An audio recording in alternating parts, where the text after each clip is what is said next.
Hello and welcome to the Hoof GP. 2 weeks ago we had cow 6852 in the crush. This is how she was looking then. Not very nice, I'm pretty sure you'll agree. But she is back in the crush and this video is all about how she's doing 2 weeks later. This is the Hoof GP. So this is cow 6852 as she was 2 weeks ago. This is before she went in the crush, and as you can see, she doesn't even want to touch the ground with her front right foot. So we knew there was going to be a major problem, and we assumed it would be in the heel of her foot, because if you look here, you'll see she's only just touching the ground with the tip of her toe, trying to make sure that the heel of her foot isn't in contact in any way. So this is her foot once it's in the air. And we were completely right. She had a problem in the heel of this front right foot. These serious types of problems, believe it or not, are usually pretty easily dealt with, although it can, and often does, get pretty graphic.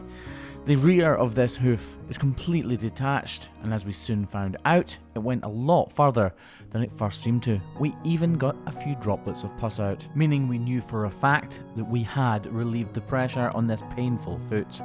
Once we'd done that, we applied a block in the usual way and wrapped it up. I was really confident and hopeful that she would walk much better after we'd trimmed her than she was before. Once we got her foot trimmed, blocked and bandaged, we let her out of the crush and she didn't make a very graceful exit. But this is how she was walking then, much more comfortably than she was just 5 minutes before.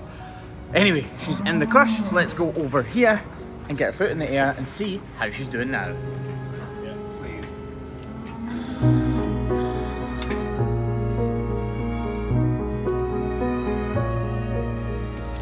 So if we just throw up how her foot was before we wrapped it on the end of the last trim, this is how it compares to now.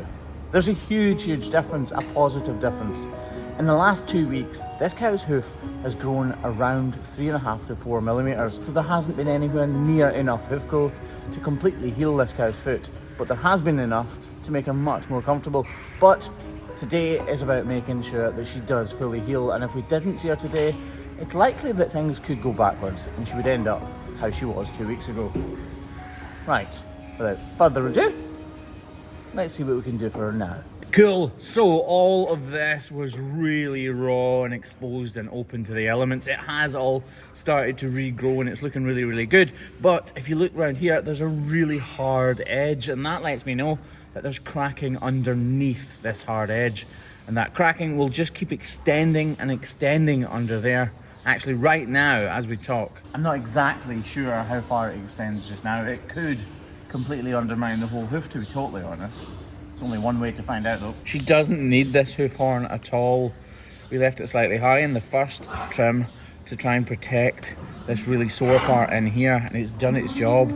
This TP block is being held in place fantastically well, and all of her weight is now on that. So this hoof horn has been made redundant.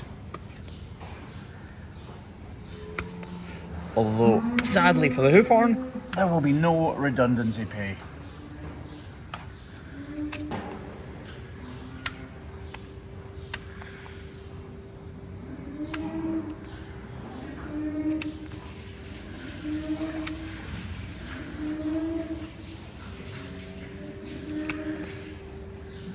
See, it's this part here that can easily just crack underneath. Actually, it's looking really good though.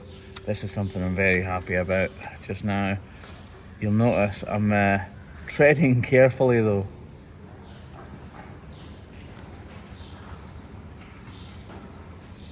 Look, this knife's like a razor, look. Kevin sharpens these, and look how good a job he does, look. I can take, what, 1/10 of a millimeter off if I want?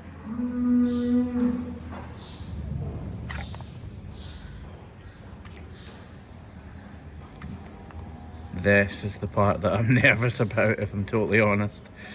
This is the part that is so close to the corium, but desperately important to get right. These slithers, believe it or not, are much harder to take away than huge chunks of hoof horn, because you're trying to be as accurate as you possibly can be but get everything that you want to at the same time.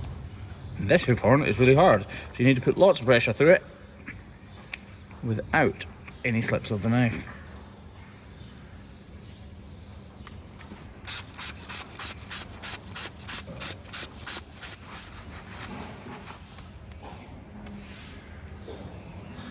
I remember now really clearly, this cow I wasn't sure to begin with if she had dermatitis or not on the open lesion, and I told you that if I wasn't sure then I would have wrapped it anyway. But by the end of the trim I had decided that she definitely did have dermatitis. That has prevented her from completely healing, but the lesion is so small now that we should be able to just treat it with Repoderma. Just look at how small that problem is now.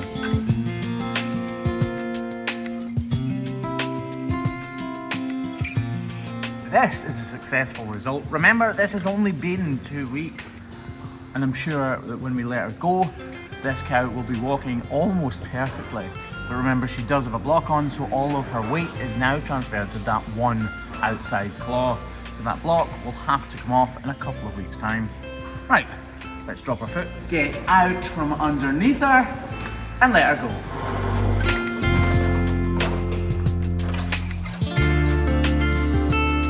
Seeing her walk here is really satisfying. You wouldn't even say she was lame, to be honest. She's definitely not in any pain right now. One more trim for this little girlie and she will be 100% healed. Right now she's happy because she's back where I like it most, at the feed fence. This has been the Hoof GP, guys. Thanks for watching.